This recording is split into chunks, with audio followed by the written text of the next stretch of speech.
Bienvenidos una vez más a este espacio del estudio de la química. Déjenme comentarles que este video viene a ser una introducción al mundo de las funciones químico-orgánicas. Me pareció necesario hacerlo para facilitarles la identificación de las funciones dentro de una estructura, ya que es vital hacerlo para poderle dar nombre a un compuesto dado. Además, considero que será ya un avance al conocerlas y así cuando vean los videos de nomenclatura lleguen ya con una buena idea de lo que van a encontrar. De hecho, también vamos a iniciar con las reglas de nomenclatura de nuestra primera función, que será la de los halogenuros de alquilo. Así que comencemos. Bien, es primordial conocer el concepto de función química. Yo podría decir que, dada la desmesurada cantidad de productos químicos que existen, se vio que era conveniente agruparlos en familias, de acuerdo al conjunto de propiedades que tienen en común y que caracterizan a toda una serie de sustancias, permitiendo así diferenciarlas unas de otras. ¿Y cómo es que vamos nosotros a reconocer una familia? Pues precisamente a través de un átomo o un grupo de átomos que tienen en común una diferente cantidad de productos o de estructuras. Eso es lo que hace que formemos a familias de compuestos orgánicos. Al mismo tiempo, ese mismo grupo, átomo o grupo de átomos nos va a determinar las propiedades y precisamente a esto es a lo que le vamos a llamar grupo funcional. Bien, ¿cuáles son nuestros principales tipos de funciones químico-orgánicas? Bien, la primera que vamos a conocer es la llamada halogenuro de alquilo. ¿Qué es un halogenuro de alquilo? Vamos a familiarizarnos de una vez ya con las estructuras que vamos a utilizar. Una R nos representa a una cadena hidrocarbonada. Puede ser grande, puede ser chica, lineal, acíclica, etc. Si nosotros vemos aquí a una cadena, la cual tiene unida a ella a un halógeno, que está representado en este caso por una X, es decir, la X de ahora en adelante en química orgánica nos va a representar a uno de los elementos del grupo 7A de la tabla periódica, que son, pues ustedes ya los conocen, flúor, cloro, yodo, bromo. Bien, cuando nosotros veamos a una cadena con un halógeno, sabremos que tenemos a un halogenuro de alquilo. Ese es muy sencillo y de hecho es la primera función que vamos a ver, sus reglas de nomenclatura. Veamos a otra función. Veamos aquí que tenemos a una cadena y el carbono principal de ella está unida a un hidrógeno y a un oxígeno. Aquí el caso es ver cómo es que están unidos precisamente para identificar cuál es la función química. A esta función se le llama aldehído. Y yo quiero comentarles que voy a comenzarles a presentar tanto las expresiones condensadas como las desarrolladas. Es necesario entenderlas debido a que aquí, por ejemplo, podríamos caer a simple vista, quien no está muy familiarizado con las representaciones químicas, podría pensar aquí que tiene un oxidrilo, lo cual no es verdad. Aquí tenemos que tomar en cuenta y recordar que el carbono siempre tiene 4 opciones de enlace, lo cual lo vemos perfectamente aquí. El carbono ya tiene ocupada aquí en esta fórmula condensada una ligadura con la cadena. Solamente le quedan 3.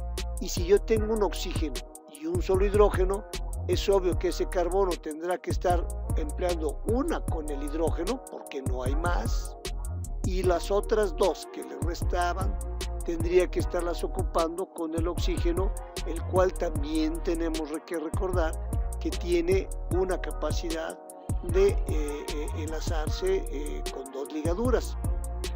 Aquí, por lo tanto, hay que tener muy en consideración las formas, tanto condensadas como la desarrollada, cuando estemos delante de una estructura, pues para precisamente poder identificar el tipo de función química que está formando a dicha estructura.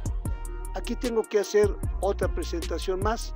Además de el grupo funcional RCHO o RCOH, como ustedes quieran, tenemos también dentro de nuestro grupo funcional a un, llamémoslo así, personaje muy importante en la química orgánica, ya que aquí vamos a tener a un carbono con doble ligadura con un oxígeno.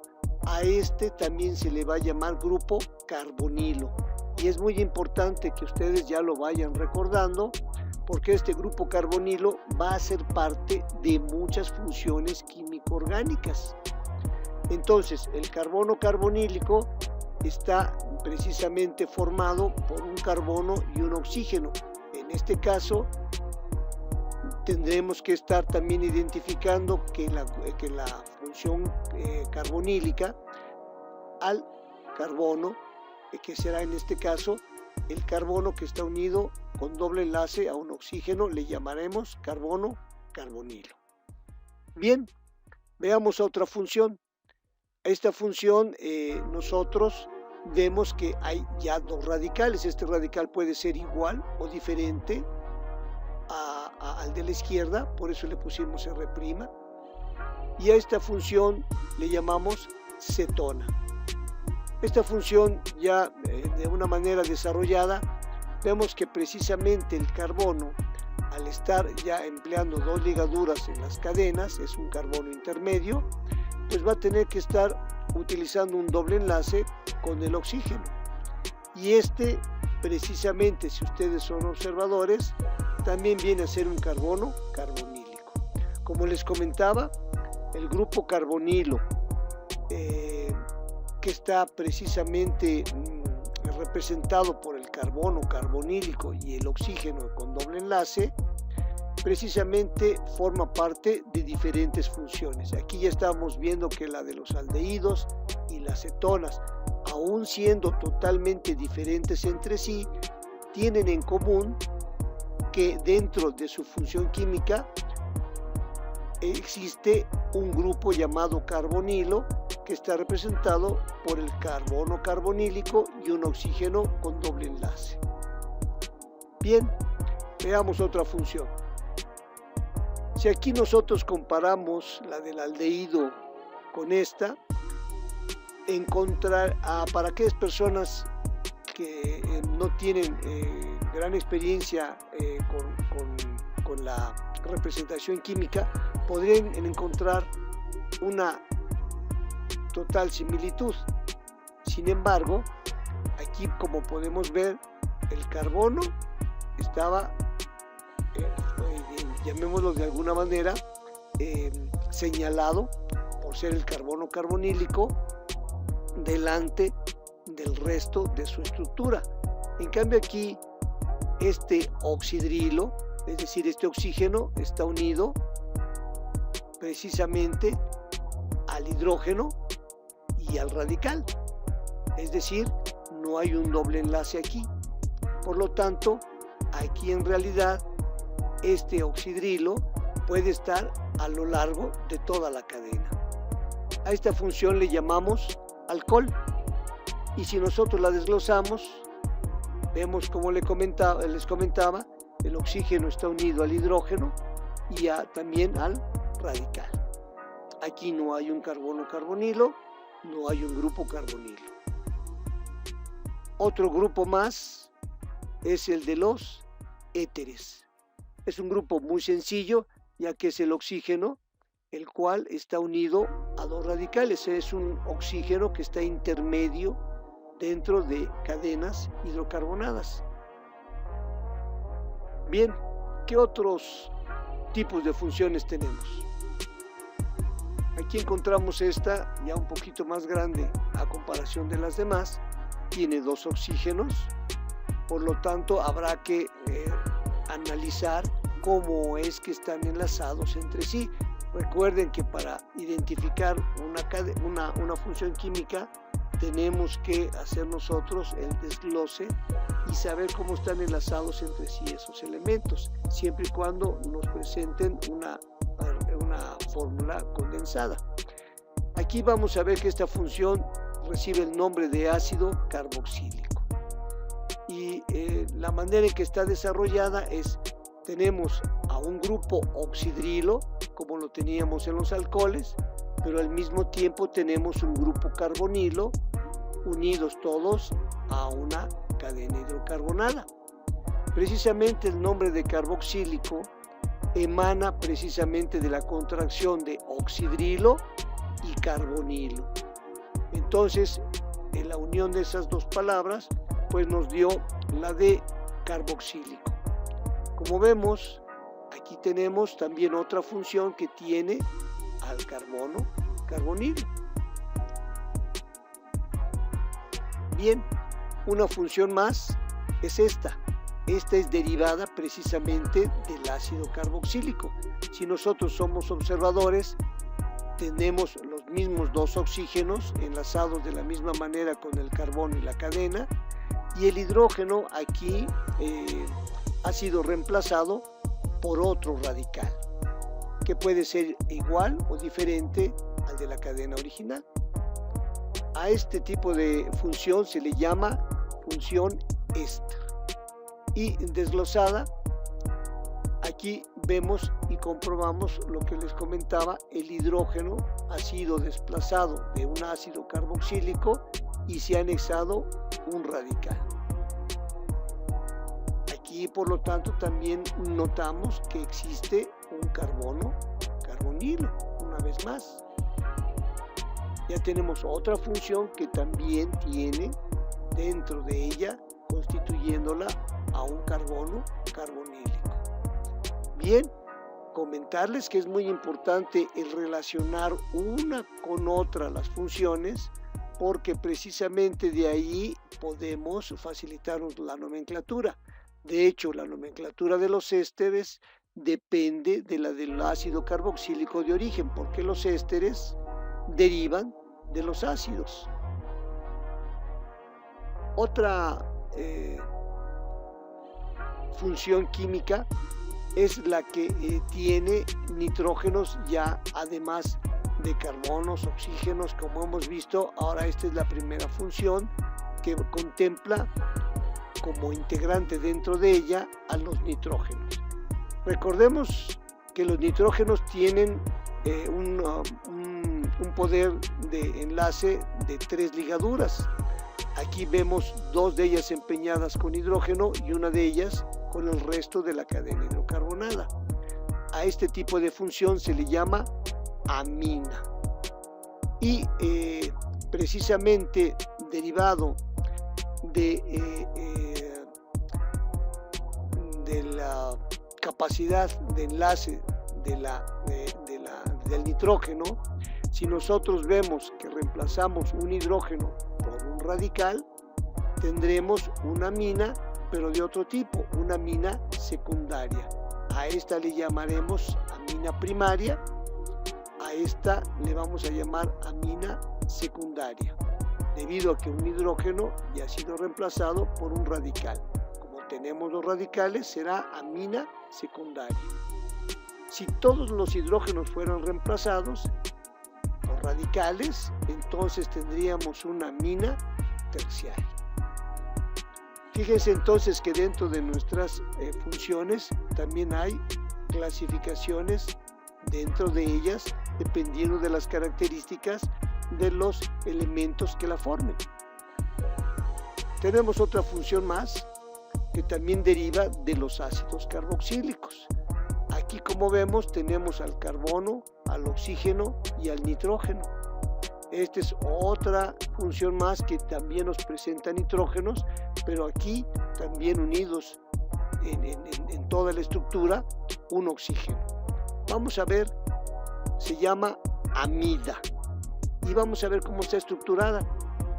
De una manera ya desarrollada, vemos que tenemos el nitrógeno empleándose con el carbono, que si nosotros nos fijamos bien, resulta que también es un carbono carbonílico, debido a que deriva del ácido carboxílico la amida, y precisamente el nitrógeno está unido a él y a sus otros dos hidrógenos. Por lo tanto, si ya habíamos visto que en las aminas los hidrógenos pueden ser reemplazados por radicales, también sabemos que en las amidas también sucederá lo mismo. Por lo tanto, cuando en una amida el nitrógeno siga poseyendo sus dos hidrógenos, será una amida primaria. Cuando uno de ellos haya sido reemplazado por un radical, será una amida secundaria. Y finalmente, si todos han sido reemplazados por radicales, tendremos una amida terciaria. Bien, pues estas son las principales tipos de funciones químico-orgánicas. Revísenlas una vez más y hagan sus anotaciones, checando precisamente la similitud entre una y otra y cómo dependen entre ellas. Ya cuando veamos los videos particulares de cada una de ellas para su nomenclatura, verán ustedes cómo se van estructurando una nomenclatura con base a la otra o a la cual derivan. Bien, también para fines de nomenclatura es importante ver pues que existe entre todas estas funciones químicas una prioridad. ¿Qué quiere decir eso? Pues algunas estructuras presentan más de una función química, por lo que es indispensable establecer un orden de prioridad entre ellas con la finalidad de enumerar a la cadena principal, como lo hicimos con los alcanos, buscando que a la función prioritaria se le asigne el número más bajo posible y sea la base del nombre del compuesto. Esto, como hasta ahorita hemos visto alcanos y a los insaturados, pues recuerden que al final del nombre es importante ver quién es la función dominante, porque ella es la que va a terminar el nombre del compuesto y va a determinar la numeración de la cadena principal. Por lo tanto, así que es conveniente ver el listado de prioridades entre las funciones. Nos encontramos que la más importante será el ácido carboxílico. Así que cuando tengamos una estructura en donde se presente la función carboxílica, sabremos que el carbono, carbonilo del carboxilo, ocupará el número 1. Posteriormente tendremos como prioridad al éster, ya que deriva también del ácido carboxílico, y después de él tendremos a la amida, que también deriva del ácido carboxílico.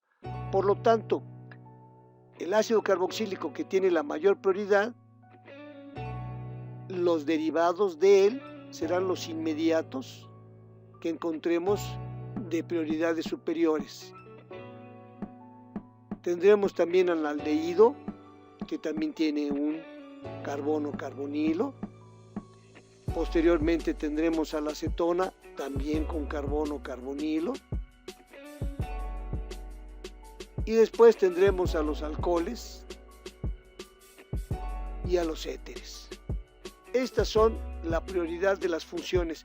Es obvio que después de los éteres pues nos encontramos a los alquenos, a los alquinos, y finalmente pues ya tendremos en orden de prioridades pues a las ramificaciones, ¿verdad? Ahí ya no son realmente funciones, sino que los alcanos pues su numeración depende de la cercanía que tengan las ramificaciones a los extremos, ¿verdad? Eso ya lo vimos en su oportunidad en el video de nomenclatura de alcanos. Bien, pues hasta aquí la introducción de funciones químico-orgánicas. Yo creo que deben hacer un repaso de ellas antes de poder entrar a cada uno de los videos de nomenclatura que corresponda a cada una de nuestras funciones.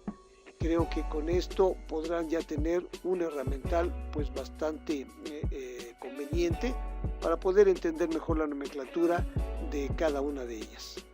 Bien, pues ahora vamos a ver a nuestra primera función, la de los halogenuros de alquilo. Es muy sencilla, los halogenuros de alquilo son compuestos conocidos como haluros orgánicos. Ya vimos que tienen una fórmula general de RX, donde X obviamente representa a los halógenos o elementos de la tabla periódica del grupo 7A. Bien, los halogenuros de alquilo tienen una clasificación basada en el carbono o tipo de carbono al que se hayan ellos enlazado.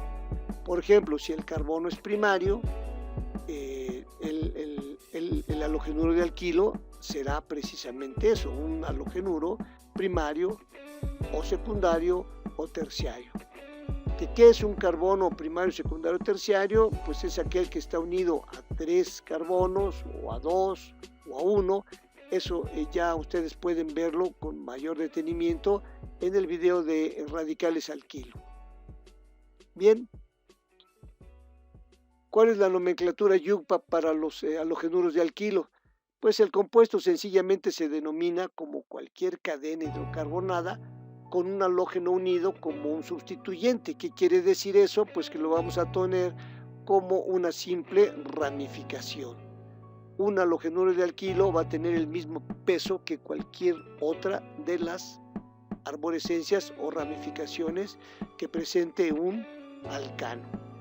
La única diferencia es que va a estar siempre adelante, cuando estructuremos el nombre, estará delante de cualquiera de todas las ramificaciones que tenga esa misma cadena.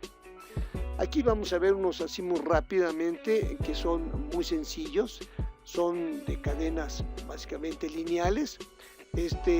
Tenemos 4 carbonos, por lo tanto será un butano, y el halogenuro está en el carbono 1, es decir, es la primera arborescencia, por lo tanto tendremos que enumerar de derecha a izquierda y el nombre será bromobutano o 1-bromobutano. Aquí ya lo tenemos, otro halógeno intermedio en la cadena, deberemos comenzar a numerar y nos encontramos que estará en el carbono 2 por cualquiera de los dos extremos, será el 2-cloropropano. En esta otra, aquí ya vemos que tenemos otra ramificación. Tenemos recordar que escoger nuestra cadena principal, pues aquí vemos que es de 3, pero a la hora de numerarla tenemos que elegir el extremo donde se encuentre más cercana a nuestra primera arborescencia. En este caso será mi halogenuro de alquilo, por lo tanto tendremos 1-cloro, 2-metil-propano. En esta otra, aquí están equidistantes, llamémoslo así, están en el carbono 2, por lo tanto será 2-yodo. Fíjense que siempre estamos nombrando primero al halógeno y después a la arborescencia hidrocarbonada. 2-yodo, 2-metil-butano. En este otro tendremos 1, 2, 3. Aquí en este es importante ver que tiene el mismo peso que cualquier otra arborescencia. Aquí el metilo está más cerca de este extremo, por lo tanto tendremos que comenzar a numerar de derecha a izquierda y no de izquierda a derecha solamente porque el cloro esté en una parte intermedia. Así que aquí tendremos al 3-cloro, 2-metil-pentano. Y por último tendremos aquí también que enumerar de derecha a izquierda porque nuestra primera ramificación está más cercano del lado derecho y tendremos al 4-bromo 2,4-dimetil-hexano. La cadena principal está formada por 6 carbonos, por lo tanto será dimetil-hexano. En todos ellos vieron ustedes que hay primero, segundo, primero, tercero, segundo, tercero. Se refiere precisamente al tipo de halogenuro al cual pertenece este compuesto. Aquí este halógeno está unido a un carbono primario, por lo tanto será un halogenuro primario. Aquí, por ejemplo, está unido este halogenuro a un carbono terciario. Como lo ven, este carbono es terciario, 1, 2, 3, está unido a 3 carbonos, por lo tanto es un carbono terciario y asimismo le dará la clasificación de halogenuro terciario a este compuesto. Pasemos a ver ahora ya a una estructura un poquito más complicada. La nomenclatura, lo comentamos, se determina la cadena principal de acuerdo a las características del hidrocarburo en cuestión, probablemente tenga insaturaciones. La cadena se va a numerar en función, pues precisamente de las características que se presenten a lo largo de ella. Y finalmente, cuando se mencione al halógeno que esté en la estructura, se nombrará adelante de cualquier otra ramificación. Bien, el nombre completo del compuesto se formará poniendo al final el nombre de la cadena principal, precedida por los nombres de todos los sustituyentes que tenga, nombrando en primer lugar a los halógenos. Vamos a ver el ejemplo. Aquí tenemos esta cadena en la cual lo primero que nos golpea es que tenemos 3 halógenos en este carbono.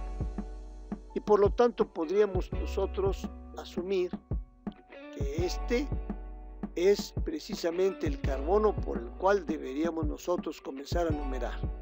Sin embargo, como lo comentamos en las reglas, hay que darle un análisis a toda la cadena e identificar las prioridades, todo aquello que existe a lo largo de toda la estructura. Aquí, además de los halógenos, podemos nosotros también identificar que tenemos a una insaturación. Y si nosotros sabemos que los halógenos no tienen mayor peso que el de una arborescencia, entonces sabremos que la insaturación es la que va a tener la prioridad. Por lo tanto, se va a tener que numerar en función del extremo de donde se encuentre más cercana dicha insaturación. Por lo tanto, nuestro carbono 1 estará ubicado de este lado, del lado izquierdo. E ir buscando la cadena más larga, continua, será nuestra cadena principal. Veremos que entonces terminaremos en este extremo donde están precisamente los halógenos y tendremos 10 carbonos. Pues bien, ahora solamente nos queda o nos resta identificar las diferentes ramificaciones que hay a lo largo. Aquí tenemos un metil, aquí tenemos a un sec-butil y aquí tenemos a un terbutil. El nombre de los radicales ya lo hemos expuesto muy claramente en el video de radicales al kilo. Los invito a que lo visiten para que sepan precisamente cómo es que se le da nombre a las arborescencias. Aquí rápidamente les diré, por ejemplo, que hay que ordenarlas también por orden alfabético. Así que comenzaremos, obviamente, con nuestros halógenos. Recuerden que las reglas de nomenclatura de halogenuros nos marca que son los que primero debemos marcar. Por lo tanto, nosotros diríamos 10,10,10 trifluor. ¿Por qué? Porque hay 3 flúors que se encuentran en el carbono 10, por lo tanto tendríamos que mencionarlos, cada uno de ellos. El tri quiere decir que hay 3 flúors y debe coincidir con los numerales que estamos nosotros indicando para ubicar a nuestros halógenos. Después ya procederíamos a poner por orden alfabético a nuestras arborescencias. Dijimos que aquí tenemos a unos butiles, por lo tanto comienzan con B. Antes del metil tendríamos que colocar a cualquiera de estos dos, no importando que entre sí son diferentes por ser isómeros y que obviamente tendrán que tener un prefijo antes de su nombre, que es butil. En este caso, como el carbono que está unido a la cadena principal es un carbono secundario en la estructura de la ramificación, aquí tendremos primero que poner al sec-butil, que es este.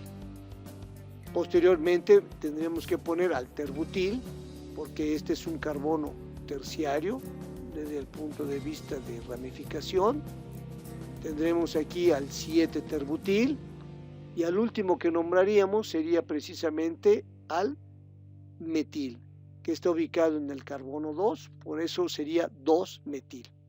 Finalmente ya solamente nos restaría poner el nombre de la cadena principal, que está hecha por 10 carbonos, y ubicar a nuestra insaturación, que está en el carbono 3, y que al ser doble tendríamos que ponerle la terminación eno.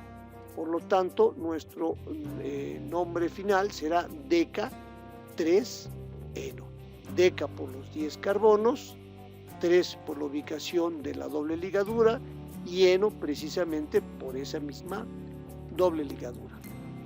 Bien, pues espero que les haya quedado claro la nomenclatura y las reglas de nuestra primera función, que es verdaderamente sencilla, es casi como darle nombre simplemente a un alcano o en este caso a un alqueno, pero son las mismas reglas que hemos venido viendo en nuestros dos videos anteriores, a los cuales yo les invito que primero dominen esas dos funciones, las de los alcanos y la de las insaturaciones, que son alquenos y alquinos.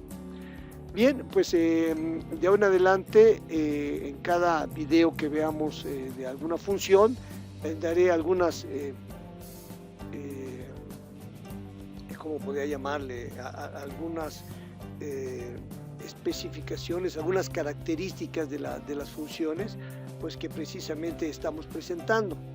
En este caso vamos a ver cómo son en general precisamente estos halogenuros de alquilo, porque si ya les dimos nombre, pues es justo saber qué importancia tienen dentro de nuestra vida diaria o dentro de la economía y de la industria a nivel mundial. Estos compuestos, en general, la familia de la función química de halogenuros, son compuestos orgánicos bastante tóxicos y muchos de ellos se han empleado en la agricultura como plaguicidas, insecticidas. Yo creo que ese es su principal mercado, y su uso pues ha sido siempre revisado y se ha ido restringiendo debido a la alta peligrosidad. La mayoría de los haluros orgánicos son sintéticos, es decir, todos estos, los halogenuros de alquilo, son producidos precisamente por el hombre. A eso se le llama ser sintetizados por el hombre. Algunos de ellos, por ejemplo, el primero que les presento es el cloroformo o triclorometano. Yo creo que ustedes lo tienen muy presente desde las películas, y aparte saben que se utilizó como anestésico, y digo se utilizó porque se comprobó que era muy tóxico, además de que no era muy efectivo, tardaba bastante tiempo en hacer efecto, y fue sustituido precisamente por otro halogenuro de alquino que se llama alotano. Ese es su nombre trivial, así como el cloroformo es el nombre trivial.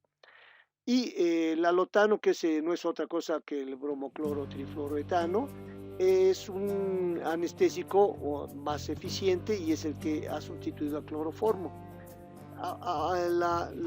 Los mercados actuales del cloroformo son más que nada como un uso intermedio, es decir, para producir otros halogenuros, otros compuestos químicos, como el monoclorodifluorometano, que se aplica precisamente como refrigerante, y uno muy importante que es el tetrafluoroetano, que al polimerizarse nos va a dar al producto que enseguida también les voy a presentar. Es un producto muy importante, pero otros mercados del cloroformo pues lo encontramos formando parte de colorantes, en pesticidas, en productos farmacéuticos y el uso que tenía como solvente para desengrasar metales y el anestésico, les comento que precisamente va en declive y prácticamente ya no se utiliza ahí. Otro es precisamente el que les comentaba, el tetrafluoroetileno, es decir, es el polímero del tetrafluoretano, que es el producto derivado del cloroformo. Pues bien, este teflón, yo creo que han oído muy bien, identifican muy bien esa palabra, esa marca registrada, teflón. Su mercado principal obviamente es el de los utensilios de cocina. Entre otras cosas, recuerdo que es un producto que se descubrió por casualidad. Vean ustedes esa anécdota. Es el teflón, pues es su principal mercado, como les dije, son los utensilios de cocina, pero también se utiliza en odontología, en la confección de prótesis, también en el mercado automotriz. Incluso lo podemos encontrar, lo pueden ustedes adquirir fácilmente en la palería, ya que se utiliza para sellar uniones entre tuberías para evitar las fugas, también en la industria de la impresión, y es un producto sumamente versátil. En algún tiempo, en los 60s, incluso la NASA lo utilizó en los trajes espaciales, en los trajes de los astronautas. Ha sido un producto bastante importante en el desarrollo de la humanidad.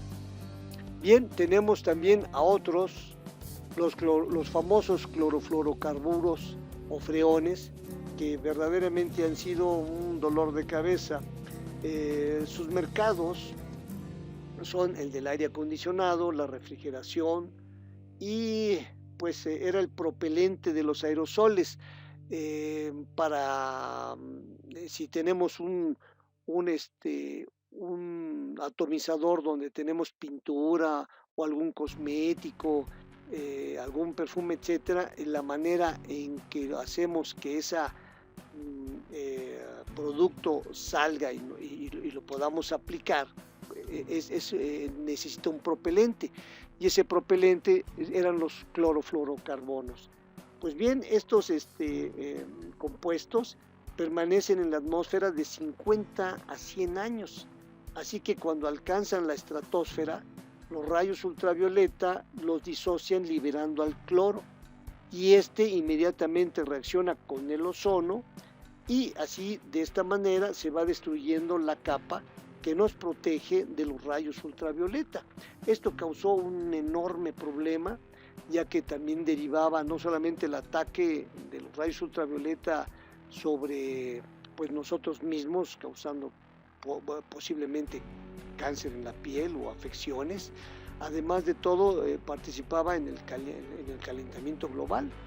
Así que ante una catástrofe como la que se estaba originando, de un gran agujero en los polos en nuestra capa protectora de ozono, pues se convocó a una convención en Viena en 1978, y se adoptó un protocolo que se llamó el Protocolo de Montreal para eliminar el uso precisamente de estos compuestos llamados clorofluorocarbonos. Sin embargo, esto no ha sido inmediato. Primero se tuvieron que comenzar a buscar sustitutos que de todos modos salieron bastante perjudiciales.